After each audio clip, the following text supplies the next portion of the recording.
இப்படிப்பட்ட காலத்துக்கு உதவியாக இருக்கும்படி உனக்கு இந்த ராஜமேன்மை கிடையாது. யாருக்கு தெரியும்? இன்றைக்கி அதே வார்த்தையை ஆண்டவர் நமக்கும் தராரு, எனக்கும் தராரு, உங்களுக்கு தராரு. ஆண்டவர் நமக்கு ராஜமேன்மையை கொடுத்துருக்காரு. இருக்கிற சூழ்நிலை நமக்கு ராஜமேன்மை தான். இந்த காலத்தில் நம்ம மௌனமாக இருந்தோன்னு சொன்னால் யூதருக்கு ரட்சிப்பு வேறொரு வழியாக வரும். அப்பொழுது நீ தகப்பன் வீட்டாரும் அந்த செய்தி ஒரு எழுப்புதலை கொண்டு வந்துச்சு. எல்லோரும் சேர்ந்து வாசிப்போம். 16வது வசனம்.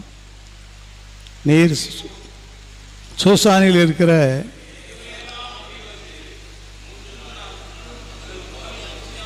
முடியாமல் இருந்து எனக்காக உபவாசம் பண்ணுங்கள்.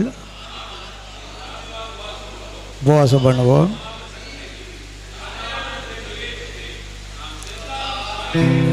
எப்படி அனல் பற்றி பிடிக்கி. அல்லேலூயா. நமக்குள்ள தேவனிடத்திலிருந்து அனல் உண்டாகி நம்மளை பற்றி பிடிக்கணும். நம்மளை பிடிச்ச அனல்